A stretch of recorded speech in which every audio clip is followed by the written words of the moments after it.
Mi nombre es Sofía, y el alma de Madrid vive, o más bien sobrevive, en la línea 6 del metro a las 6 de la tarde. Desde que empecé mis estudios de educación infantil en la Complutense, ese vaivén metálico y humano se convirtió en la banda sonora de mis días.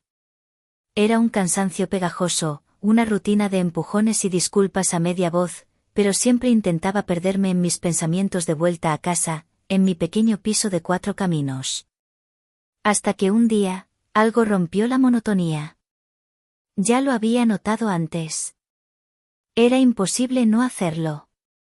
Tenía esa presencia tranquila, casi invisible en medio del caos, pero que por alguna razón siempre captaba mi atención. Quizá era su aire despreocupado, la forma en que vestía con una sencillez que parecía deliberada, jeans desgastados que se ajustaban a sus piernas de una forma que me hacía desviar la mirada, y camisetas básicas que parecían contar historias de conciertos o viajes. Aquel día en particular, el calor de septiembre se pegaba a mi piel y a mi vestido de lino color terracota, una prenda sencilla, sin mangas, que se ceñía a mi cuerpo con cada ráfaga de aire que entraba por las ventanillas. Mis pies, calzados con unas sandalias de esparto, luchaban por encontrar un punto de apoyo estable. Las cintas de las sandalias, anudadas con esmero alrededor de mis tobillos esa mañana, ahora me parecían una frágil defensa contra los pisotones.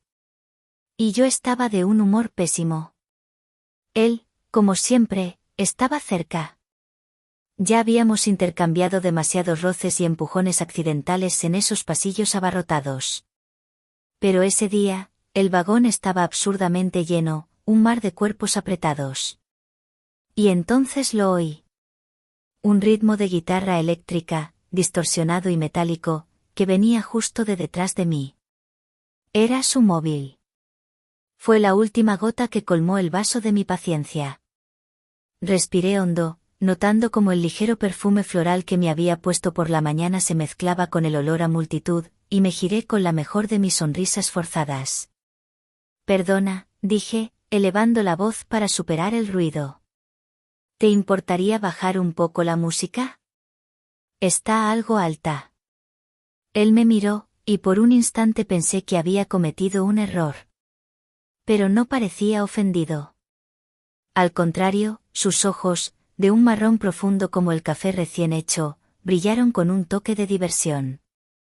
Sus manos, que siempre me parecieron las de alguien que construye o repara cosas, se movieron con rapidez hacia el bolsillo. Ah. Claro. Lo siento, ni me había dado cuenta, dijo, y su voz tenía un acento madrileño cerrado, agradable. Ajustó el volumen y añadió con una media sonrisa que dejó a la vista una pequeña cicatriz casi imperceptible junto a su labio, es que se me han roto los auriculares. Te lo juro. Su respuesta me desarmó. No era la hostilidad que esperaba. Me encontré devolviéndole la sonrisa, una de verdad esta vez. No pasa nada, lo entiendo.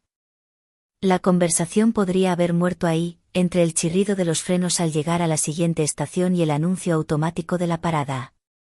Pero algo en su tono amable me hizo querer seguir. En los minutos siguientes, mientras el vagón nos mecía como a una coctelera, empezamos a intercambiar palabras. Descubrí que se llamaba Mateo. Me preguntó qué estudiaba y le hablé de mi pasión por la enseñanza infantil. Él me contó que trabajaba en un taller de restauración de coches clásicos por el día, pero que soñaba con volver a estudiar. Quizá ingeniería mecánica, dijo, rascándose la nuca con un gesto distraído que dejó a la vista los músculos de su brazo. Sus manos, ahora que las veía de cerca, estaban limpias pero con rastros de grasa incrustados bajo las uñas, un detalle que, extrañamente, me pareció fascinante. Hablaban de su trabajo, de una destreza manual que yo no poseía. Viéndole hablar de motores y diseños con esa pasión, empecé a entender que su sencillez no era descuido, sino autenticidad. Y así, entre el chirrido de los frenos en la estación de Nuevos Ministerios y el murmullo de 100 conversaciones ajenas, algo empezó. El viaje de vuelta a casa, por primera vez, se me hizo demasiado corto. Los días siguientes, nuestros encuentros en la línea 6 dejaron de ser una coincidencia para convertirse en una pequeña rutina no declarada. él siempre parecía encontrar la manera de subirse en la misma puerta que yo, o de aparecer a mi lado en el andén con una sonrisa que sugería que nuestro encuentro era la casualidad más afortunada del día. Conversábamos de todo y de nada, y yo me reía con sus historias del taller, donde coches que eran leyendas volvían a la vida entre sus manos. Las semanas fueron pasando y cada charla hacía que aquellos viajes claustrofóbicos se volvieran extrañamente especiales. Había una conexión natural entre nosotros, algo que no podía explicar. Era como si nuestras almas hubieran encontrado un ritmo propio, sincronizadas por el traqueteo del tren y las risas espontáneas que compartíamos. En los raros días en que el metro iba más vacío, era como si el universo conspirara para darnos un respiro. Nos sentábamos uno al lado del otro, nuestras rodillas rozándose con cada curva, y yo aprovechaba para observarle mejor. La forma tranquila en que sostenía el móvil para enseñarme sus listas de música, la risa fácil que parecía brotar de él incluso en las situaciones más simples, y el modo en que sus ojos marrones brillaban cuando hablaba de un motor recién restaurado. Era en esos momentos de calma cuando sentía una cercanía mayor, como si las palabras fluyeran sin esfuerzo, llenando el espacio entre nosotros con algo que ya superaba una simple amistad. Pero incluso en los días en que el vagón parecía a punto de estallar, había algo especial en el modo en que lográbamos crear nuestra propia burbuja. Yo no soy muy alta, así que ir de pie en medio de la multitud siempre me hacía sentir vulnerable. Los empujones constantes y los frenazos bruscos me obligaban a luchar para mantener el equilibrio. Fue en esos momentos cuando empecé a notar el cuidado de Mateo. Esa tarde llevaba una falda plisada de color verde menta que danzaba alrededor de mis rodillas con el movimiento del vagón, y un sencillo top blanco de tirantes finos. El aire acondicionado del metro era una bendición, pero no podía hacer nada contra la masa de gente. En la estación de Avenida de América, el vagón se llenó hasta un punto casi inhumano. En cuanto Mateo vio que luchaba contra la marea de gente que entraba, se acercó discretamente. «Anda, ponte aquí detrás», me dijo al oído para que pudiera escucharle. «Así te cubro un poco y no te aplastan».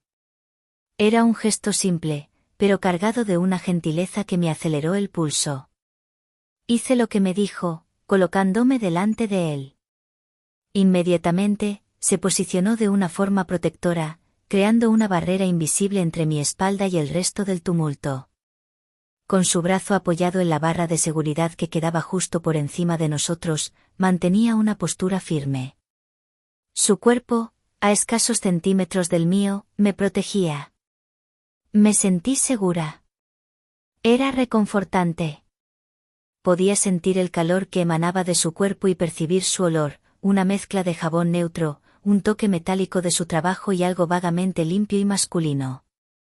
Por unos instantes, me olvidé del agobio de la multitud.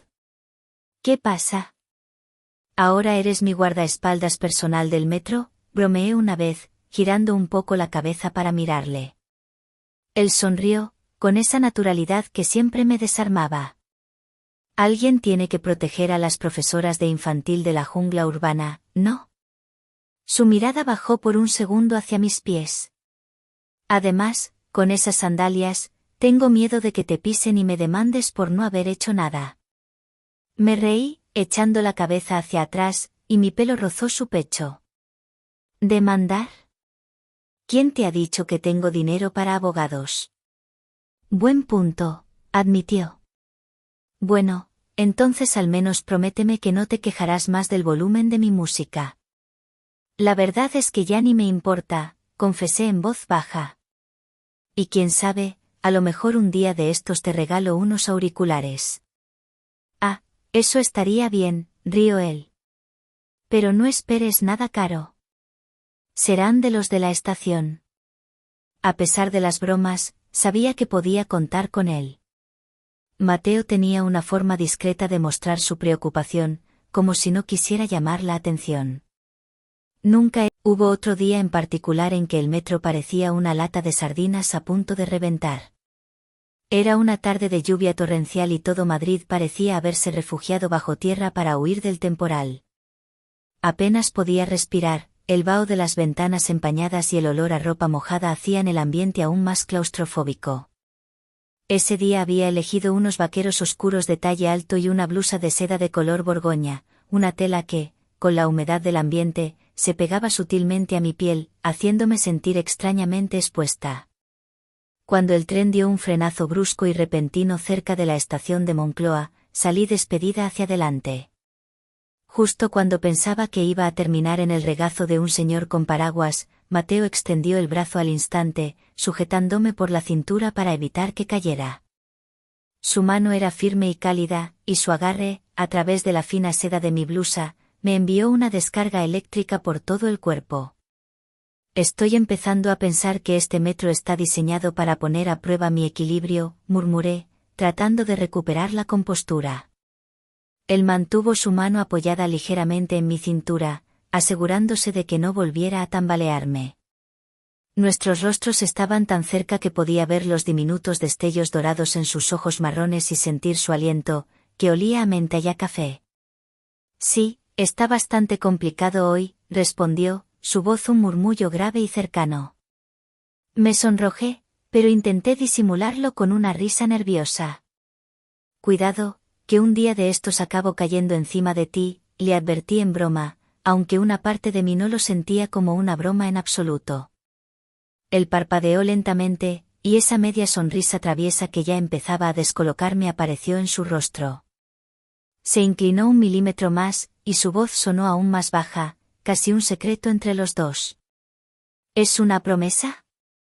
Me quedé momentáneamente sin palabras, sorprendida por su audacia. El corazón me latía con fuerza contra las costillas. Eres un tonto, conseguí decir, sonriendo a mi pesar.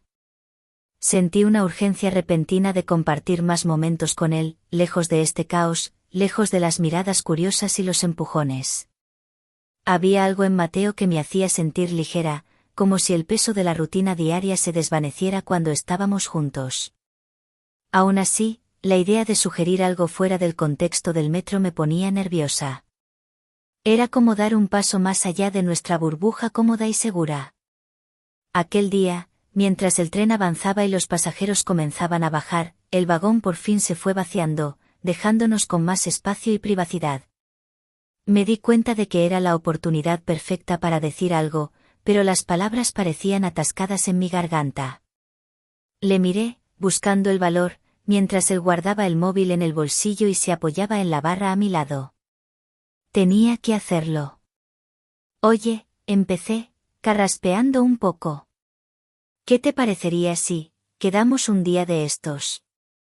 Solo para salir un poco de esta rutina, sugerí, intentando que sonara casual, pero sabiendo perfectamente que mi voz delataba un hilo de inseguridad.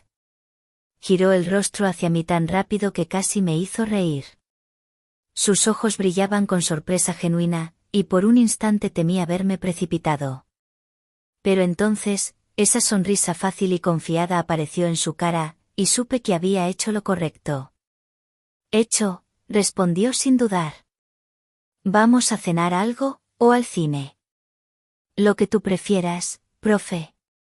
El apodo salió con naturalidad, y puse los ojos en blanco, pero no pude evitar una sonrisa. Parecía relajado, como si ya lo hubiera pensado antes, pero estuviera esperando a que yo tomara la iniciativa. La cena suena bien. El cine puede ser arriesgado, ¿no? ¿Y si nos da por reírnos a carcajadas en mitad de la película? Él soltó una carcajada, inclinando la cabeza hacia atrás. Al bajarme en mi parada, me sorprendí sonriendo sola en el andén. Por primera vez en mucho tiempo, esperaba con ansias el día siguiente, no por mis clases ni por la rutina, sino por la perspectiva de ver a Mateo de nuevo y, quién sabe, empezar algo que fuera mucho más allá del espacio apretado entre los asientos de un vagón de metro. El día de la cita llegó demasiado rápido. Pasé 1 hora delante del armario, descartando opciones con una ansiedad que no me reconocía. Quería encontrar el equilibrio perfecto entre la naturalidad y un toque especial. No quería parecer que me había esforzado demasiado, pero tampoco quería ser indiferente. Al final, elegí un vestido azul noche, de una tela fluida que rozaba mis piernas al caminar y con un escote discreto en la espalda. Para completar, unas sandalias de tacón bajo con una fina pulsera de plata que brillaba en mi tobillo. Un toque sutil, solo para mí. Cuando llegué al lugar que habíamos acordado, un pequeño restaurante en el barrio de la Latina con mesitas en una terraza decorada con guirnaldas de luces cálidas, Mateo ya estaba allí. Llevaba los mismos jeans desgastados de siempre, pero con una camisa de botones de color gris oscuro que le sentaba increíblemente bien. Parecía perfecto. Pensé que me ibas a dejar plantado, bromeó al verme llegar. ¿Quién te ha dicho que no mereces sufrir un poquito?, le provoqué, sonriendo mientras me sentaba. El ambiente era tranquilo, acogedor y sin ninguna presión. Había una ligereza en el aire, como si ya fuéramos viejos amigos, pero también había algo nuevo, una chispa eléctrica que podía sentir cada vez que nuestras miradas se encontraban por encima de las copas de vino. La conversación fluyó con la misma facilidad que en el metro, solo que ahora podíamos oírnos sin tener que gritar y no teníamos que preocuparnos por el próximo frenazo. Cuando terminamos de cenar, él jugueteaba con la servilleta entre sus manos, mirándome de una forma extrañamente seria. ¿Qué pasa?, pregunté, inclinando la cabeza. Respiró hondo antes de hablar, su tono más sincero que nunca. Solo quería decir que, me está gustando mucho esto. Estar aquí contigo, fuera del metro. Se siente, diferente, pero muy bien. Sentí que mi cara ardía, pero le devolví la sonrisa. A mí también. Confieso que tenía miedo de que fuera raro, pero está siendo perfecto. Él sonrió, aliviado, y entonces extendió su mano sobre la mesa, rozando la mía con la punta de sus dedos. Fue un gesto simple, pero suficiente para que mi corazón diera un vuelco. Nuestros dedos se entrelazaron y, por un momento, nos quedamos en silencio, simplemente disfrutando de la conexión. Sus dedos, fuertes y algo ásperos por su trabajo, se sentían increíblemente bien contra los míos. Cuando nuestras manos se unieron, sentí que el aire a nuestro alrededor cambiaba. Las luces cálidas, el murmullo distante de las otras mesas, incluso la suave música de fondo, todo pareció desenfocarse, excepto él. Mateo dudó un instante, sus ojos marrones buscando los míos como si pidiera un permiso silencioso. Sonreí levemente, sintiendo mis mejillas arder, pero no aparté la mirada. Él pareció entender lo que no necesité decir con palabras. Lentamente, empujó su silla hacia atrás y la colocó junto a la mía, tan cerca que nuestras rodillas se rozaban. Mejor así, murmuró con ese tono desenfadado que siempre me hacía sonreír, pero ahora había algo más en su voz, una intensidad que me erizó la piel. Se acercó despacio, dándome tiempo a retroceder si quería, pero yo no quería. Cuando sus labios por fin encontraron los míos, fue como si el mundo entero se detuviera por un segundo. Fue un beso lento y profundo, lleno de significado, como si todas las conversaciones en el metro, todas las risas compartidas y todas las pequeñas interacciones hubieran estado culminando en este preciso instante. No era solo un beso, era una confirmación. Cuando nos separamos, ambos respirábamos con agitación. Él sonrió, sus ojos brillando con esa mezcla de ternura y travesura que ya conocía tan bien. Acarició mi mejilla con el dorso de sus dedos. Creo que esto responde a mi duda sobre si esto se iba a volver raro, dijo con la voz ronca, sin apartar su mano de mi cara. Me reí, sintiendo que el corazón me iba a estallar de felicidad. Estoy de acuerdo. Quizá deberíamos hacer esto más a menudo. Él soltó una risa baja, apretando suavemente mi cintura. Por supuesto. Y que conste, te ves preciosa cuando te sonrojas. Puse los ojos en blanco, pero no pude evitar una sonrisa enorme. Tras esa primera cita, nuestros encuentros se convirtieron en un refugio para mí. Era como si el mundo exterior, con todas sus presiones y su ritmo frenético, se desvaneciera cuando estaba con Mateo. El metro ya no era una tortura, sino el prólogo de nuestros momentos juntos. Pasamos de las cenas en terrazas a los paseos por el Retiro, de compartir auriculares en la línea 6 a compartir secretos en el sofá de mi pequeño piso. Aquella noche en particular, algo parecía diferente. Estábamos en mi apartamento, el suave jazz que sonaba de fondo y las luces de la ciudad que se filtraban por la ventana creaban un ambiente íntimo y seguro. Había una leve punzada de nerviosismo mezclada con una profunda expectación en el aire. Todo tenía un tono especial, como si ambos supiéramos que nuestros sentimientos eran demasiado grandes para seguir contenidos en simples besos y manos entrelazadas. Antes de que él pudiera decir nada, acorté la distancia y lo besé. Fue un gesto inesperado, pero completamente natural, como si fuera exactamente lo que debía ocurrir. Él correspondió sin dudar, su boca moviéndose sobre la mía con una delicadeza que me desarmó. Era como si ambos hubiéramos guardado todo lo que sentíamos por demasiado tiempo, y ahora esas emociones se desbordaran. Lo atraje más cerca mientras él me envolvía en sus brazos.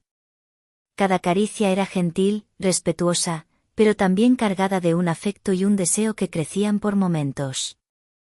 Cada instante parecía llevarnos más lejos, dejando claro que queríamos entregarnos a la felicidad del otro. Cuando finalmente nos sentimos libres en los brazos del otro, fue como si toda la conexión emocional que habíamos construido hasta entonces culminara en algo más grande, algo que trascendía las palabras. Me entregué a él sin reservas, sintiéndome completamente segura. Y supe, en ese momento, que aquello lo cambiaría todo, y que no quería que fuera de otra manera. Más tarde, mientras la noche de Madrid susurraba al otro lado de la ventana, yo estaba acurrucada a su lado, envuelta en una de sus camisetas de algodón que me quedaba enorme y olía a él. Mi cabeza reposaba sobre su pecho, escuchando el ritmo tranquilo de su corazón. Él acariciaba mi pelo distraídamente. Ninguno de los dos hablaba. No hacía falta. Era uno de esos silencios perfectos, llenos de todo lo que se había dicho y sentido. ¿Sabes?, susurré, rompiendo el silencio. Nunca había sentido tanta paz. Él besó mi frente. Yo tampoco, empezó a decir, pero su frase fue interrumpida por el zumbido de su móvil sobre la mesilla de noche. Hizo un gesto para ignorarlo, pero la pantalla se iluminó con una notificación. Por un segundo, mis ojos se desviaron hacia ella por pura inercia. Y lo que vi me heló la sangre. No era un mensaje de texto ni una notificación de una red social. Era una vista previa de un mensaje de una aplicación que no reconocí. Y en ella, había una foto mía. Pero no era una foto que nos hubiéramos hecho, ni un selfie. Era yo, de pie, en el andén de 4 Caminos, esperando el metro. Llevaba el vestido de lino color terracota de la primera vez que hablamos. La foto estaba tomada desde lejos, con un ligero zoom, como si alguien me hubiera estado vigilando. Y debajo de la imagen, una única y terrorífica línea de texto: objetivo confirmado. ¿Procedemos? Me incorporé de golpe. El corazón me martilleaba en los oídos. ¿Qué es eso? Mateo cogió el móvil a toda velocidad, sus movimientos repentinamente bruscos. Su rostro se había transformado. La ternura había desaparecido, reemplazada por una máscara fría e impenetrable que nunca antes había visto. No es nada, dijo, su voz desprovista de toda la calidez que tenía segundos antes. ¿Cómo que no es nada? Esa, soy yo. ¿Quién te ha enviado eso, Mateo? ¿Qué significa, objetivo confirmado? El pánico empezaba